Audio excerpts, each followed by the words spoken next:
Kamusta? Mapagpalang araw po sa inyong lahat. Narito ang isang maikling kwentong pag-ibig na sana magustuhan po ninyong lahat.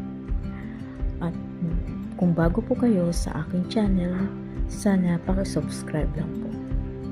Ito po ang kwento ng pag-ibig na ang pinamagatang Ang Tadhana sa Kanto.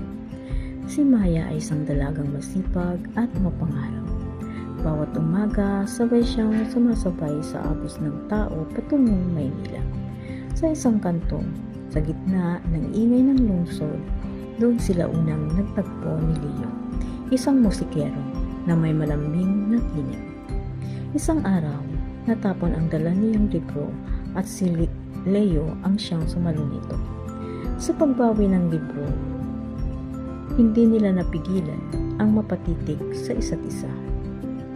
Ang mga mata ni Leo ay tila naglalaman ng libu-libong mga awitin, at sa mga mata ni Maya nakita niyang ang simula ng isang bagong komposisyon.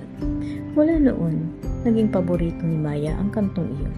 Lagi niyang inaabangan ang pagdating ni Leo na madalas ay tumutugtog ng gitara. Habang hinihintay ang kanyang biyahe, nagkaroon sila ng lihim na pagpapalitan ng ngiti, isang paunang pagkilala na tila nag-aanyaya ng higit pa. Isang hapon, naglakas loob si Leo na lapitan siya. May dala siyang isang maliit na bulaklak na sampagita. Ang paborito ni Maya na natanaw niyang binibili niya minsan. Para sa iyo, sabi ni Leo na may bahid ng kaba sa tingin.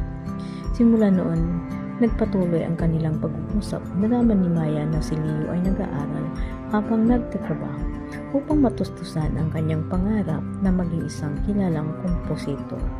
Si Leo naman ay humanga sa determinasyon ni Maya na makapagtapos ng pag-aaral sa kabila ng hirap ng buhay.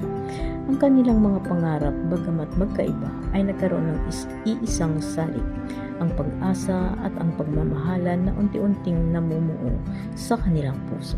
Isang gabi, isang maliit na parke sa ilalim ng mga puno ng akasya. Habang bumubulong ang simoy ng hangin, hinahalikan ni Leo si Maya. Ito ang simula ng kanilang kwento, isang kwento ng dalawang pusong nagtagpo sa gitna ng siyudad na napatunayan na ang tunay na pag-ibig ay kanyang sumibat sa anumang hamon. Gusto mo pang malaman kung paano magpatuloy ang kanilang kwento pagkatapos ng kanilang unang halik? Abangan ang kasunod na kabanata. Maraming salamat po, hanggang sa muli.